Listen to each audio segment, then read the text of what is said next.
Mobile माना बहुत बड़ा टाइम हो जाता है। फिर भी ये भी एक टेस्ट है, इसमें आपको पास होना है। मोबाइल माना शरीरधारी को याद करना, शरीरधारी से बात करना। जब हम अल्टीमेटली शरीर छोड़ते हैं तो किसको याद आना चाहिए, किसका याद आना चाहिए? शिव बाबा का याद आना चाहिए ना। तो इसका अभ्यास अभी से शुरू करेंगे। तो भट्टी में हम सभी बैठे हैं, किस लिए बैठे हैं? भट्टी में कमाई करने के लिए बैठे हैं।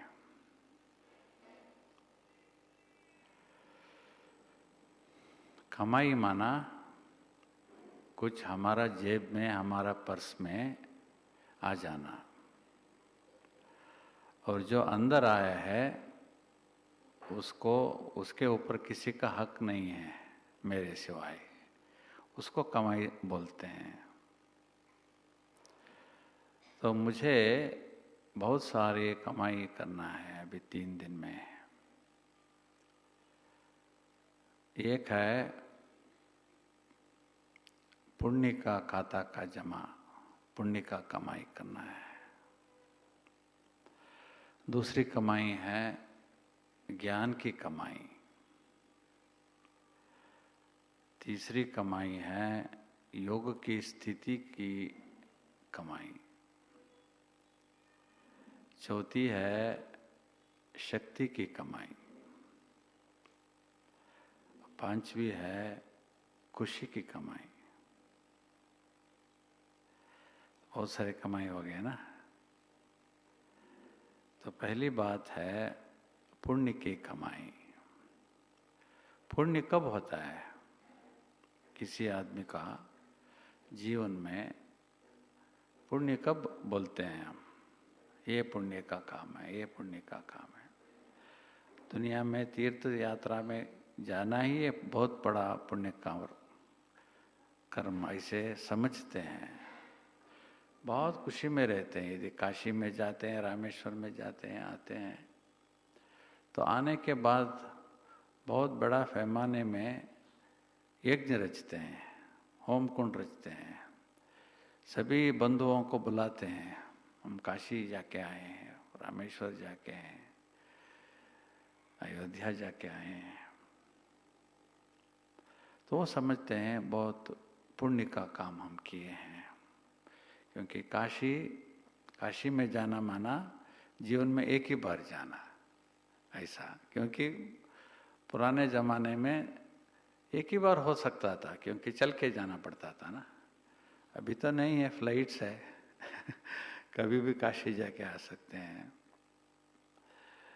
लेकिन बाबा का पुण्य का डेफिनेशन अलग है। सबसे ज़्यादा पुण्य का काम क्या होता है? सबसे ज़्यादा पुण्य का कर्म क्या है? शिव बाबा को याद करना है ना।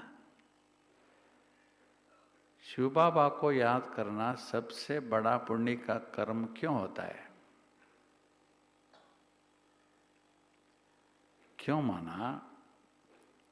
शिव बाबा की याद से हमारे पाप कर्म भस्म हो जाते हैं ना। काशी में जाने से पुण्य का कर्म हो सकता है, लेकिन पाप कर्म भस्म होता है क्या? इसलिए पहले काशी कलवट खाते थे, क्योंकि पाप कर्म भस्म हो जाए ऐसा। आज भी बाबा बोला कि आप जो पाप कर्म किए हैं ना, इतने सालों से, इतने जन्मों से, उसका अकाउंट समाप्त करना है इसी जन्म में।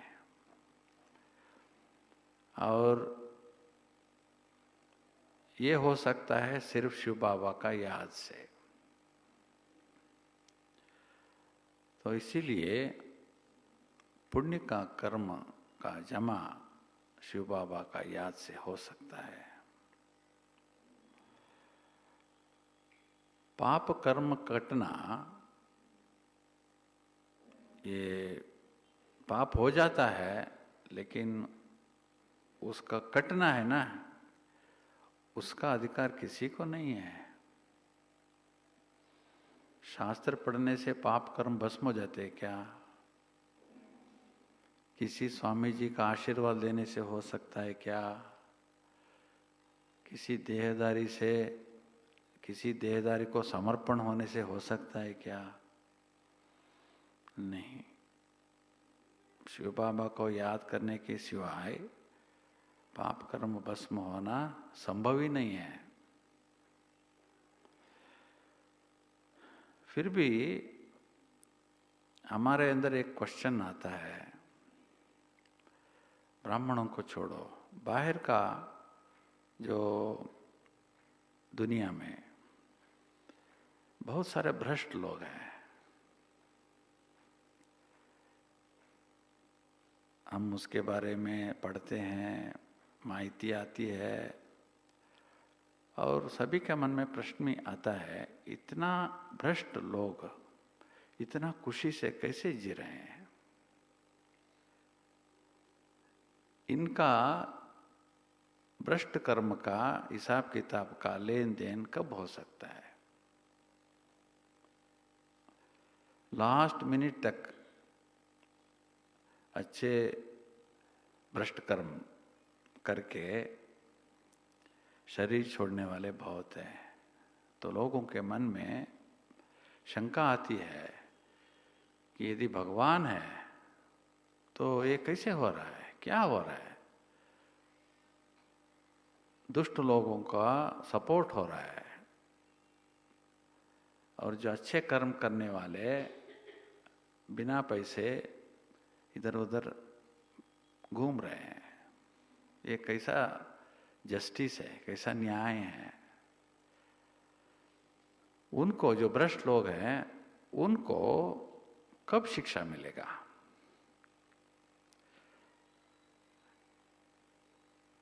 शिव बाबा शिक्षा देता है क्या? शिव बाबा शिक्षा देता है? नहीं देता है ना। क्यों नहीं देता? दे सकता है ना शिव बाबा। किसी भ्रष्ट कर्म करता है तो शिक्षा दे सकता है ना, वो दे सकता है, लेकिन नहीं देता है। क्यों नहीं देता है? किसी देहदारी का कर्म के बीच भगवान नहीं आ सकता है, क्योंकि उसका कर्म शिव बाबा के ऊपर आ जाता है। कुछ ऐसा डिसीजन लिया तो बाबा ने, शिव बाबा ने, इसीलिए बाबा ने कर्म के ऊपर छोड़ा है। आपने जो कर्म करते हैं ना, तो उसका भोग आप ही करना है। सारी दुनिया में क्रिया और प्रतिक्रिया का झंझट बहुत है। हर एक क्रिया का प्रतिक्रिया रहता ही है, और इस क्रिया और प्रतिक्रिया का झंझट में बहुत लोग, माना नियरली 100% लोग लटके हुए हैं। उनको पता नहीं है इस झंझट से हम कैसे बाहर आ सकते हैं। तो जो प्रश्न करते हैं ना, इसे लोगों को कैसे होगा, उसके लिए एक कहानी है। एक राजा था, उसके पास 3 मंत्री थे। 3 मंत्रियों को टेस्ट करना चाहता था, इसमें बेस्ट क्या है, कौन है, इसमें मोस्ट ऑनेस्ट कौन है। इसको समझने के लिए वो राजा ने 3 मंत्रियों को बुला के एक दिन तीनों को एक एक बड़ा थैली दे दिया, और बोला, आप तीनों अकेले जंगल में जाकर के ये थैली के अंदर फल लेके उसमें मुझे दे देना। थैली भर का फल जंगल से ले आना। आपको 3 दिन का छुट्टी है, जाके आ सकते हैं। 3 जन मंत्री लोग गए, जंगल में गए, 3 दिन के बाद वापस आए। पहला जो गया था ना, उसको वो राजा के ऊपर बहुत गौरव था और अनिष्ट था। इसलिए उन्होंने अपने को कहा, राजा को देने के लिए मैं कैसा फल लेके जाना है, क्या क्वालिटी का फल राजा ने मेरे से एक्सपेक्ट करता है, ऐसा सोच के उन्होंने अपना बैग फुल अच्छा अच्छा पका हुआ फल भर लिया और वापस आया। दूसरा व्यक्ति समझा कि हमारे राजा तो सदा बहुत बिजी रहता है, इस बैग को खोल करके थोड़ा ही देखेगा वो, इसलिए मैं ये करता हूँ, सारा जो जंगल में फल मिलता है, कच्चा भी मिलता है, जो पका हुआ भी मिलता है, जो बुरा भी मिलता है, सभी लेकर के चले जाऊं। वो कैसे देखेगा, उनका टाइम कहाँ है उसके पास देखने के लिए। तो उन्होंने ऐसा ही किया दूसरा वाला। तीसरा वाला ऐसा समझा,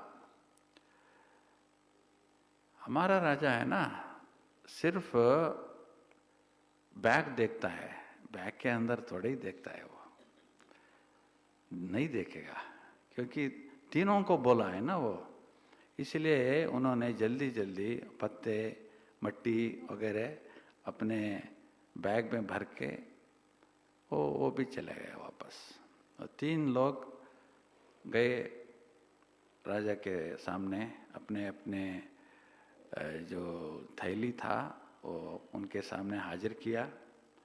तो राजा ने देखा, कुछ नहीं बोला, अपने सेवक को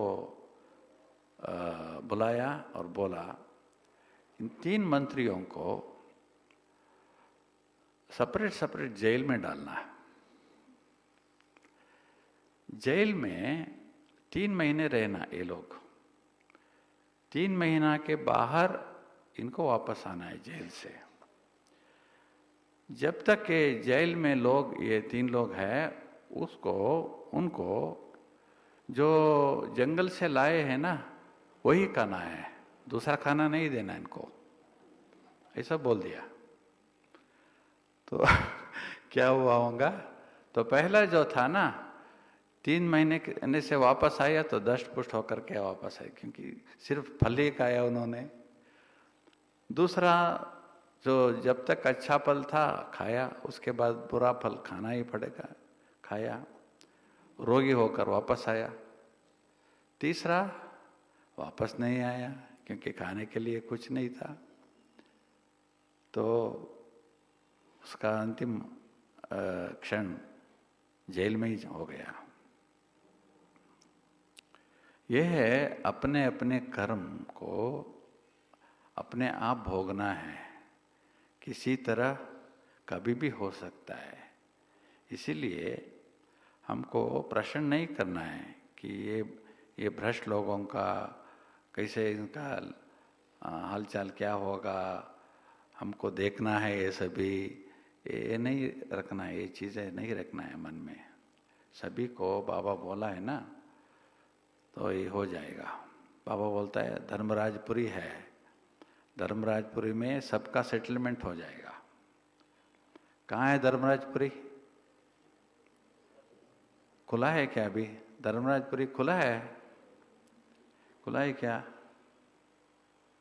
नहीं खुला है अभी तक, क्योंकि सभी कोई वापस नहीं जाएगा ना, अभी सभी इधर ही है ना। धर्मराजपुरी नहीं खुला है। धर्मराज कौन है? धर्मराज कौन है? शिव बाबा है। शिवराज धर्मराज का काम करता है क्या शिव बाबा? नहीं, वो अपॉइंटमेंट ब्रह्मा बाबा को देगा अंतिम क्षणों में। धर्मराजपुरी ओपन कहाँ होगा?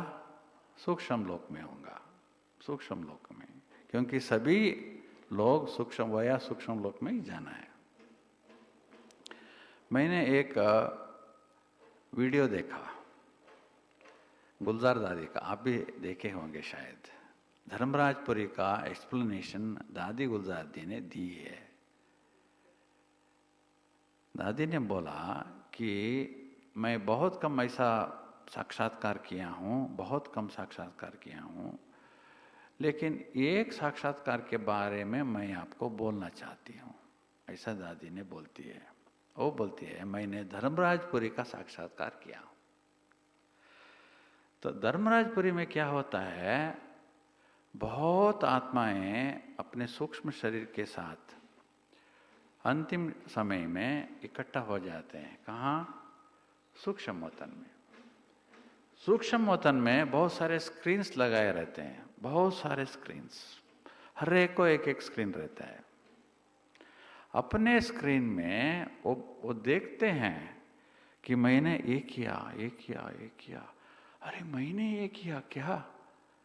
इतना लोग वो भूल गए होते हैं ना, 84 जन्मों का हिसाब दिखा रहे हैं उधर, और बहुत लोग पश्चाताप करते हैं, रोते हैं, भगवान को याद करते हैं, भगवान को बोलते हैं भगवान हमको क्षमा करो करके। लेकिन क्षमा का उधर कुछ नाम ही नहीं है। उधर बाबा बोलते हैं ना, अंतिम समय में जब पश्चाताप का टाइम खुलता है ना, क्षमा नहीं होगा भगवान से। तो मैंने वो देखा, दादी बोलती है मुझे बहुत बहुत अफसोस हुआ कि दुनिया में लोग इतना इतना बुरा काम करते हैं, फिर भी ऐसे जीते हैं कि कुछ भी किया ही नहीं। लेकिन वो लोग अंतिम समय में जब धर्मराजपुरी में आते हैं तो अपने जो किए हुए भ्रष्ट कर्म देखते हैं तो उनका मन में कितना पेन होता है, कितना सौरो होता है, कितना पश्चाताप होता है। इसलिए ब्राह्मण होने के बाद हमने कोई भी बुरा कर्म नहीं करना है। लेकिन हमारे स्थूल रूप का जो विकर्म करना बंद हो गया, लेकिन सूक्ष्म रूप में हमारे कर्मेंद्रियों से कुछ कुछ होता रहता है। आंखें कुछ करता है, कान कुछ करता है, जीभ कुछ करता है, सभी होता रहता है। इसलिए बाबा बोलते हैं आपको पक्का ब्राह्मण बन जाना, ताकि आपका कर्मेंद्रिया आपको धोखा नहीं देवे। तभी आप फुल मार्क्स लेंगे, तभी आपको धर्मराजपुरी से पास होना से बच जाएंगे आप। ऐसा बाबा ने बोला है। देखो क्या टेस्ट है हमारे सामने। इसीलिए बाबा ने बोलता है आपको रियलाइजेशन होना है कि कर्म क्या है, पाप कर्म क्या है, विकर्म क्या है। इसका जानकारी मैंने दिया हूं, लेकिन आपको रियलाइजेशन हुआ है क्या ये बाबा पूछता है। इसीलिए भट्टी में पुण्य का कर्म हमको कमाना है। जितना पुण्य कर्म करते हैं, जितना शिव बाबा को याद करते हैं, उतना हमारा किए हुए पाप कर्म भस्म हो सकता है। कब भस्म हो सकता है? कब हो सकता है? कौन सी याद, कैसी याद?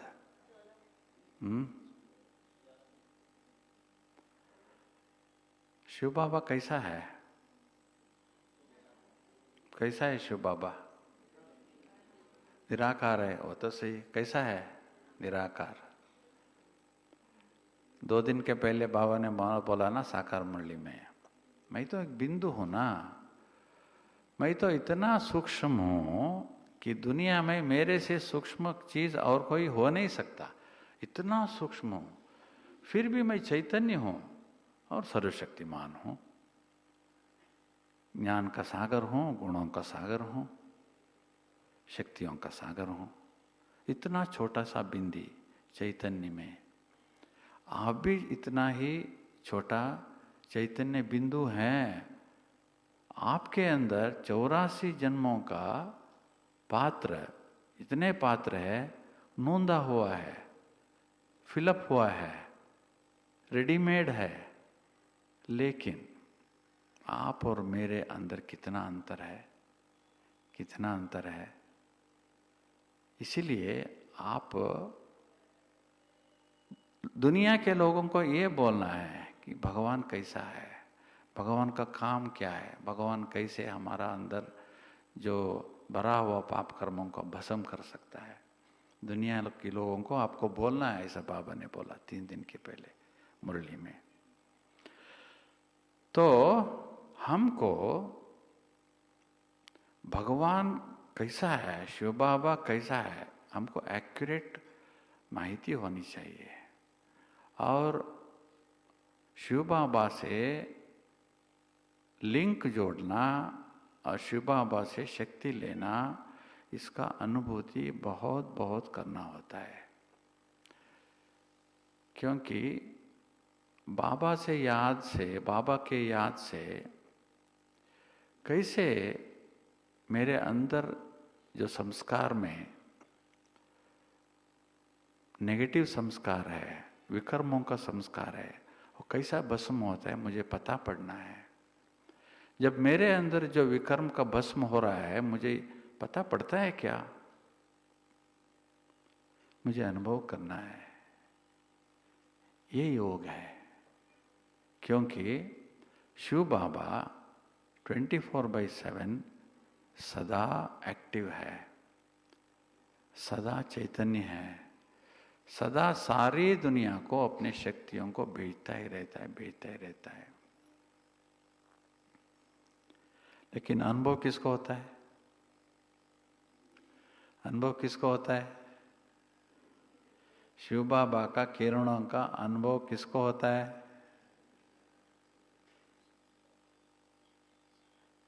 जिसका मन एकाग्र है, जिसका मन में हलचल नहीं है, जिसका मन डोलायमान नहीं है, जिसका मन नहीं भटकता है, वो ये अनुभव कर सकता है। इसीलिए योग में क्वालिटी भी होनी चाहिए, क्वांटिटी भी होनी चाहिए। क्वालिटी योग रहनी चाहिए। क्वालिटी योग माना मैं आत्मा शिव बाबा के सामने बैठा हूं परंधाम में। जब आत्मा परंधाम में रहता है, कुछ एक्टिविटी रहता है क्या? क्या क्या एक्टिविटी रहता है? संकल्प भी नहीं रहता, वहां संकल्प भी नहीं रहता, सिर्फ बैठा हूं बस। इतना शांति से, इतना साइलेंस से योग करना है, तब बाबा के किरणें अपना काम करता है। नहीं तो हमने बैठा, इधर उधर देख रहा हूं, मन इधर उधर भागता है, घर में क्या हो रहा है, यहाँ का क्या हो रहा है, वो क्या कर रहा है, मन में यही संकल्प, देहधारियों का संकल्प चलता है, पोजीशंस का चलता है, वेस्ट थॉट बहुत होता है, वेस्ट बहुत होता है। इसलिए मन एकाग्र नहीं होता। मन यदि एकाग्र नहीं होता तो शिव बाबा के ऊपर हमारा मन मिलता नहीं है, कंबाइंड नहीं हो सकता है। समझदार कौन है? बाबा बोलता है आपको नेचुरल योगी बनना है। कैसा योगी? नेचुरल योगी बनना है। नेचुरल योगी का लक्षण क्या है? नेचुरल योगी का लक्षण यह है कि जिनका मन पूर्ण स्वातंत्र को अनुभव कर सकता है, फ्री है मन, कुछ भी बोझ नहीं है, जिनका मन पूरा फ्री है, वो नेचुरल योगी बन सकता है। सोचिए, हमारा मन पूर्ण रीति से फ्री है, कोई अट्रैक्शन डिस्ट्रैक्शन है, कोई आकर्षण विकर्षण है, कोई इच्छा है मन में, तो योगी नहीं बन सकते। तो इसलिए बाबा बोलते हैं आपको नेचुरल योगी बनना है। जो समझदार है ना, वो समझेगा कैसे योग करना है। समझदार व्यक्ति का लक्षण क्या है? समझदार किसको बोल सकते हैं? बाबा बोलते हैं ना, ज्ञान माना समझ।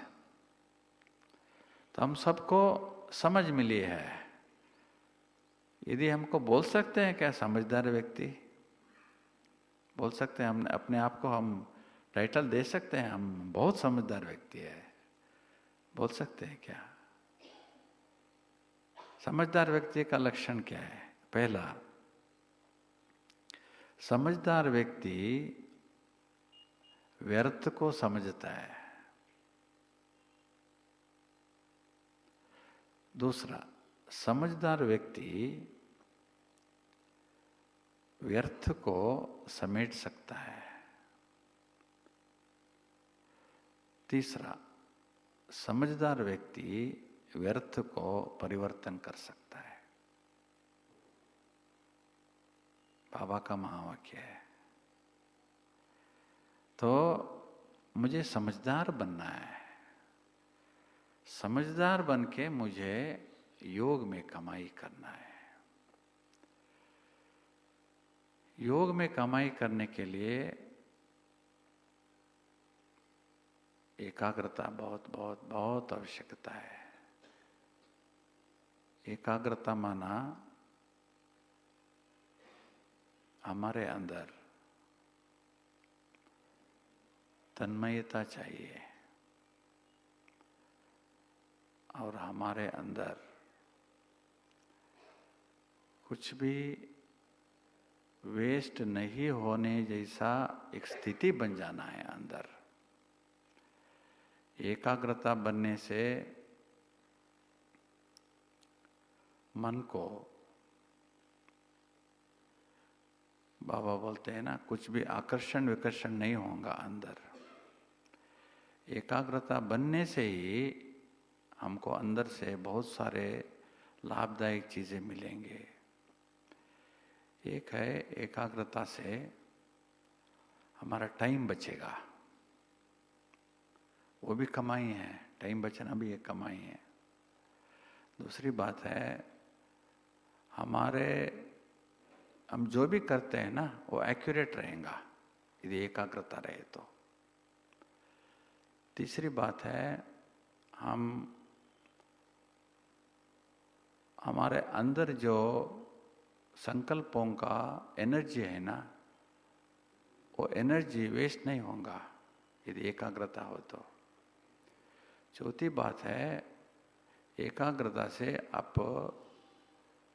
जो भी किसी स्टडी करते हैं ना, तुरंत उसका ग्रहण हो जाता है अंदर ही अंदर। ग्रहण शक्ति बढ़ जाता है।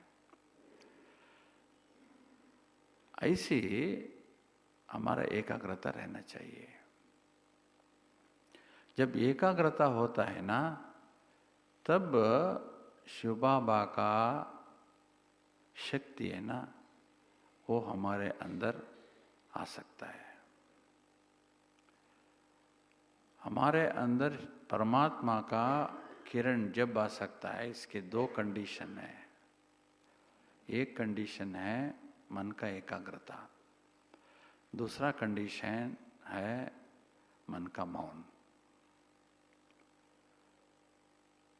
जब ये दो कंडीशन मीट हो जाते हैं ना, तभी हमारे अंदर परमात्मा का, शिव बाबा का शक्ति का प्रवेश हो सकता है।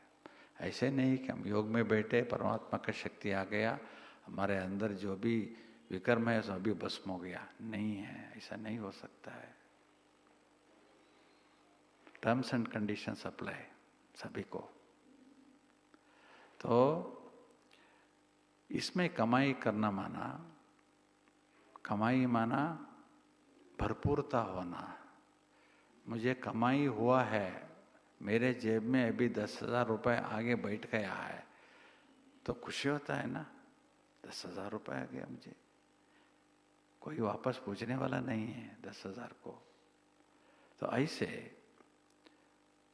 मन में इतना हल्कापन हो जाता है, और विकर्म विनाश होने का जो खुशी होता है ना, आनंद होता है ना, वो आत्मा को पहचान आ जाता है। तो इसीलिए ये कमाई होता है। बाबा की याद से बहुत सारे कमाई हो सकता है। तो पहला कमाई है योग की कमाई, दूसरी कमाई है पुण्य की कमाई, पहला है। दूसरी कमाई है ज्ञान की कमाई। हमको ज्ञान देने वाला कौन है? स्वयं परमात्मा हमको ज्ञान देते हैं। कल बाबा ने बोला, कल या परसों, ज्ञान देने का भी एक लिमिट होता है ना। बाबा बोला ये शब्द, क्या बोला है बाबा ने? ज्ञान देना का भी एक लिमिट होता है ना। कब तक आऊं मैं, कब तक आपको बताऊं, समझाऊं? इसको भी लिमिट हो सकता है ना। अनलिमिटेड नहीं है, ज्ञान अनलिमिटेड है, पावर्स अनलिमिटेड है, लेकिन बाबा आने का और जाने का लिमिट है। क्यों लिमिट है? क्योंकि दूसरा का बॉडी में आना चाहिए ना, वो बॉडी लिमिटेड है ना, इसलिए बाबा बोलते हैं मैं लिमिटेड हूं इस तरफ से।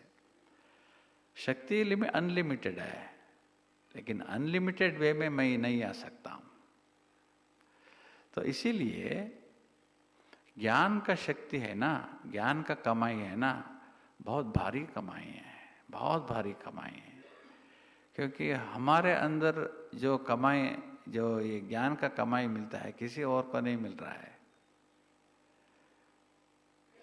कितना शास्त्र है, कितना पढ़े हैं लोग, कितना कंठपाठ किए हैं, कितने शास्त्र विद्वान हैं,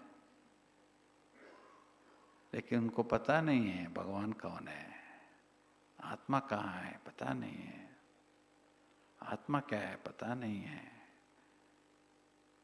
तो बाबा ने हमको इतना सिंपल रीति से ऐसा बताए हैं। ये बाबा बोलते हैं वेद और शास्त्रों का सार है। वेद और शास्त्र पूरा संस्कृत में है, हम पढ़ सकते हैं क्या? और बहुत सारे हैं, कितना वेद है, वेद ग्रंथ कितने हैं, कितना उसका सार बाबा बोलते हैं बहुत छोटा सार है कि भगवान एक बिंदु है बस, और भगवान कहाँ है? परम धाम में, इधर उधर नहीं आता वो। और आत्मा और परमात्मा एक ही नहीं है, अलग अलग चीज है, अद्वैत है। बाबा बोलते सार है। इतना बड़ा वेद शास्त्रों का सार बाबा ने बहुत सिंपल रीति से बताया है। उस ज्ञान को हमको पकड़ना है, क्योंकि ज्ञान के आधार से ही सद्गति मिल सकता है, ज्ञान के आधार से ही योग चलता है। विदाउट ज्ञान योग नहीं चल सकता। आप खाली मन रख करके अब बैठो योग करने के लिए,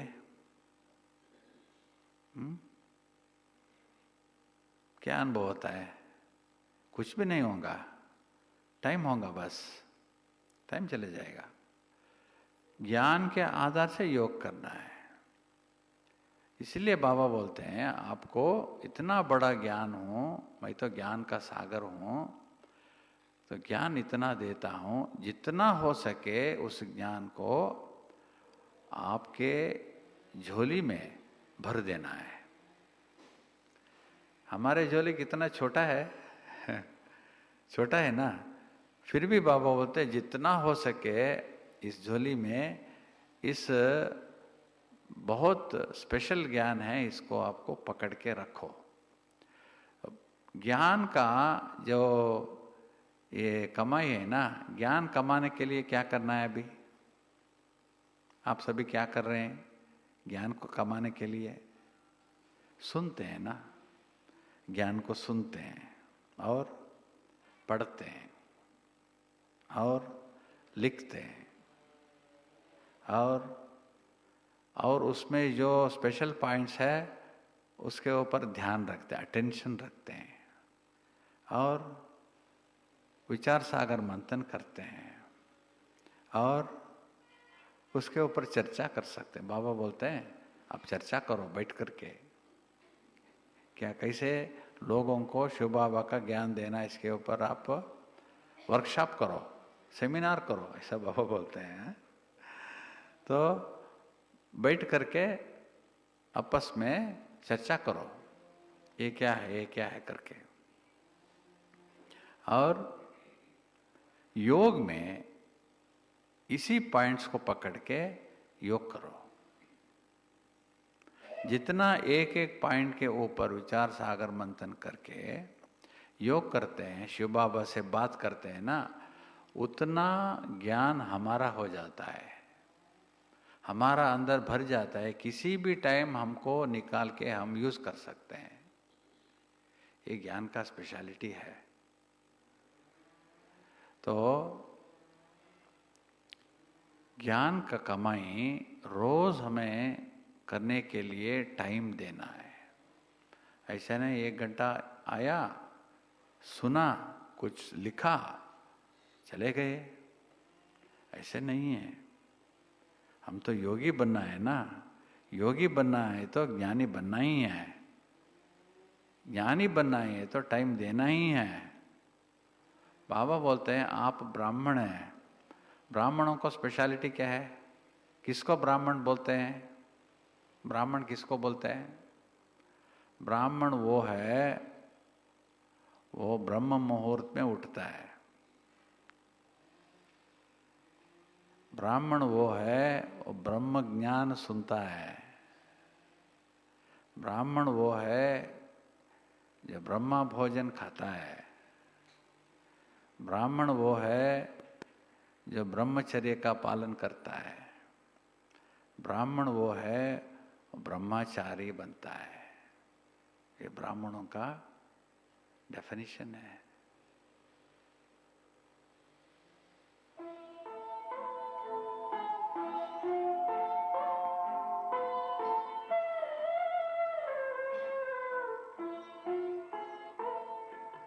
शिव पिता को अब याद करो, मुक्ति धाम तुम्हें जाना है।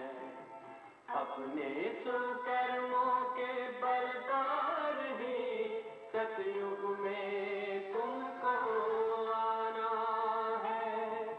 शिव पिता को अब याद करो।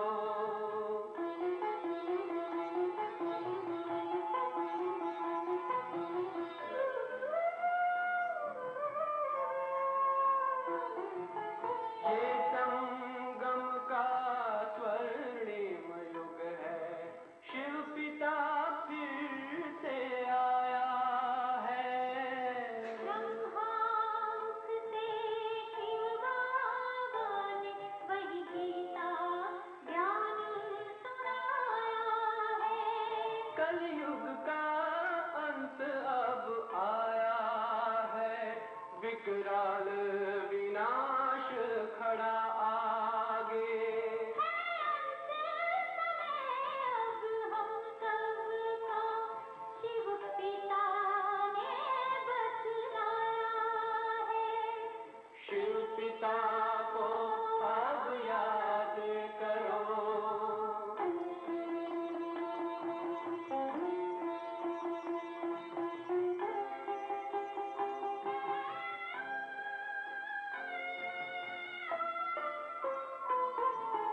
पांडव शिव शक्ति सेना की रणभेरी अब फिर बजती है। शिव बाबा के ज्ञान से फिर माया को पिता को अब याद करो, सतयुग में तुमको आना है। शिव पिता को अब याद करो, मुक्ति धाम तुम्हें जाना है। अपने सुकर्मों के बल पर ही सतयुग में अब तुम्हें आना है।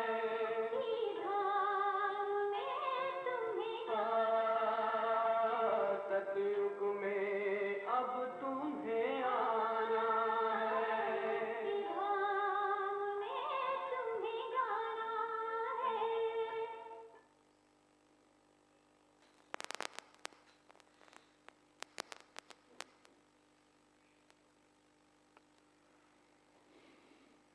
ज्ञान में कमाई करने के लिए अध्ययन करना है, आसक्ति रहना है, समय देना है।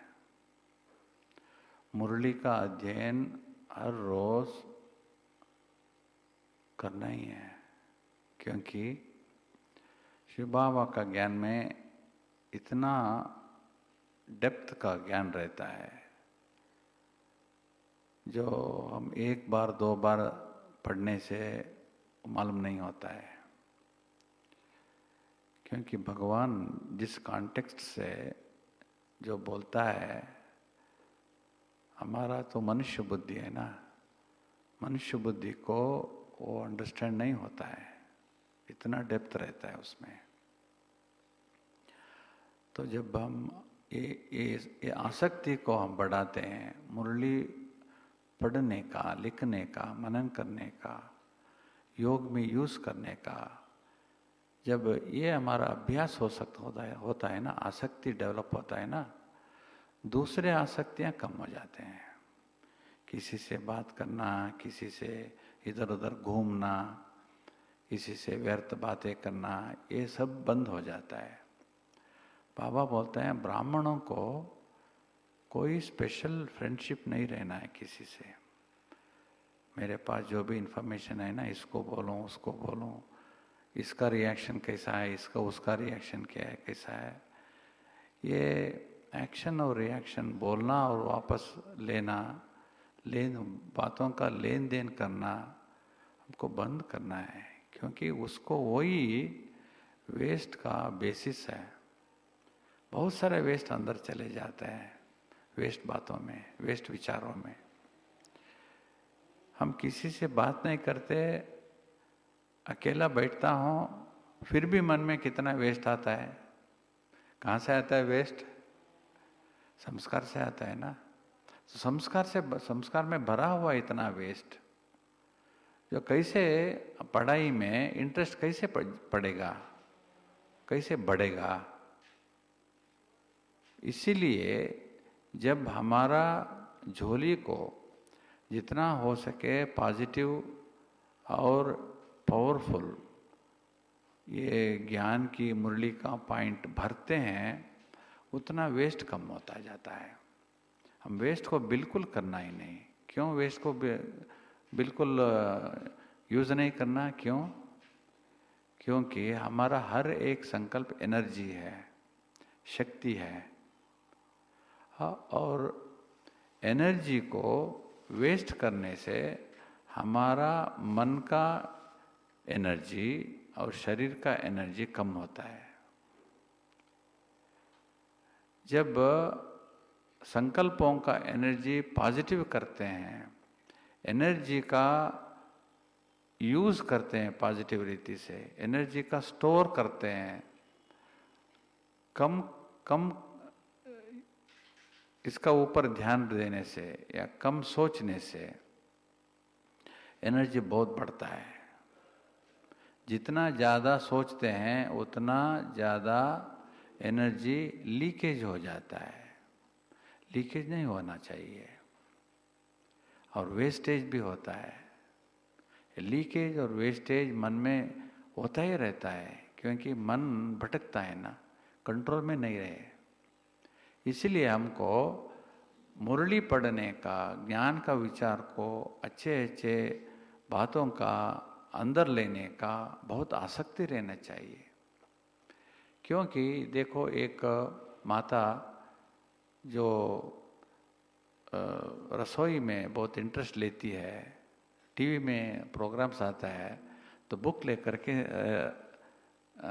लिख देती है कौन सा रसोई में क्या क्या है, ये रेसिपी क्या है, लिख देती है, क्योंकि उसका इंटरेस्ट उसमें है। लेकिन एक कारपेंटर, वो जो भी एक लकड़ी उधर उधर पड़े रहते हैं ना, उसको लेके आ करके उसको अच्छी तरह से मालिश करके उसमें एक अच्छी रीति सा फर्नीचर बना देता है।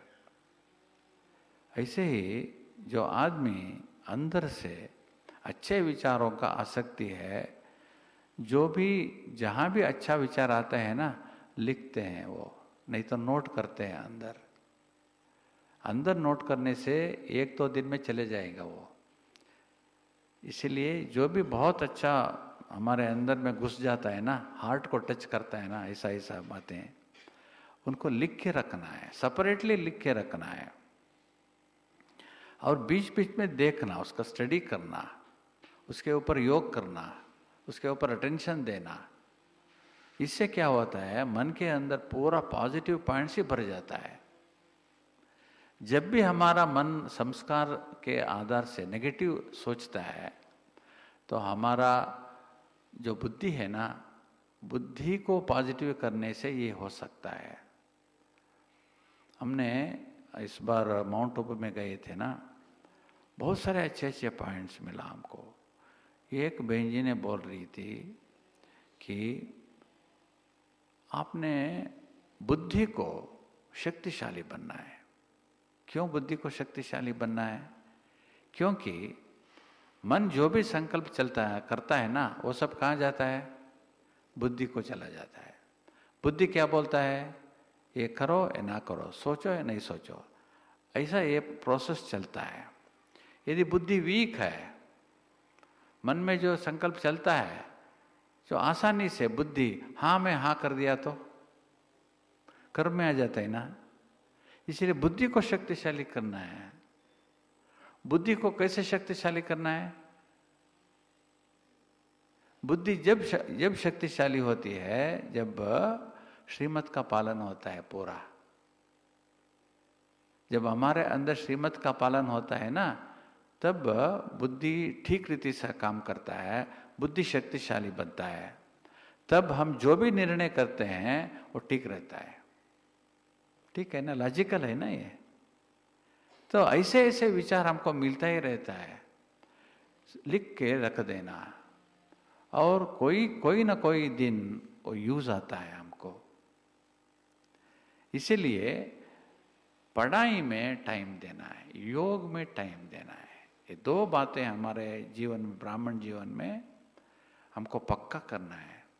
पढ़ाई और योग, टाइम देना है। इसलिए बाबा बोलते हैं चार्ट रखो, चार्ट रखो। क्यों बोलते हैं? किसका, कौन सा चार्ट रखना है? हम याद का चार्ट रखना है ना। तो हम बैठते हैं योग करने के लिए, आधा घंटा, पौना घंटा, 1 घंटा। किसी किसी को बोर हो जाता है, क्या योग करना है, सारे अंदर वेस्ट ही आ रहा है, मैं सिर्फ बैठा हूं, कुछ नहीं हो रहा है, कुछ भी अनुभव नहीं हो रहा है, मुझे बोर हो जाता है। तो क्या करते हैं, उठ के चले जाते हैं। नेक्स्ट डे नहीं, योग में नहीं आते हो, क्योंकि पिछला दिन का अनुभव है ना, वेस्ट का अनुभव है ना, उसके अंदर बुद्धि है ना, स्ट्रांग नहीं है, बुद्धि वीक है। तो मन में जो वेस्ट संकल्प आते हैं ना, उसको लगाम रखने के लिए बुद्धि को श्रीमत के आधार से स्ट्रांग करने से बुद्धि बैठ सकता है, मन भी बैठ सकता है। तो इसीलिए बुद्धि को आत्मा का आंख बोलते हैं। बुद्धि को आत्मा का आंख बोलते हैं, क्योंकि वो देखता है, बुद्धि देखता है। तो इसलिए हम ये जब भी योग करते हैं ना, मन और बुद्धि साथ साथ में काम करता है। मन सोचता है, बुद्धि देखता है। हमारा विजुअलाइजेशन कौन करता है? बुद्धि करता है। तो हम यदि संकल्प करें, हम परमधाम का विजुअलाइजेशन करना है, मुझे जाना है, परमधाम जाना है, वहाँ बैठना है बाबा के साथ, तो यदि बुद्धि ना किया तो नहीं जाएगा। मन और बुद्धि साथ साथ रहना है, साथ साथ ही रहते हैं। लेकिन जब भी मन का वेस्ट को बुद्धि हाँ में हाँ किया तो हमारे कर्म अच्छा नहीं होगा, टाइम वेस्ट हो जाता है। इसीलिए हमारे बुद्धि को पूरी रीति से अच्छे विचारों से भर देना चाहिए, पॉजिटिव रीति से। ये कहाँ मिलेगा पॉजिटिव? पूरा मुरली में ही मिलेगा ना। मुरली को हम नेग्लेक्ट करते करें तो क्या हो जाता है? एक दिन हम मुरली को नेग्लेक्ट करते हैं तो बहुत सारे पॉइंट्स चले जाते हैं। एक एक मुरली में कितना सुंदरता रहता है, कितना अच्छे अच्छे पॉइंट्स रहता है, इसमें कितना शक्ति है।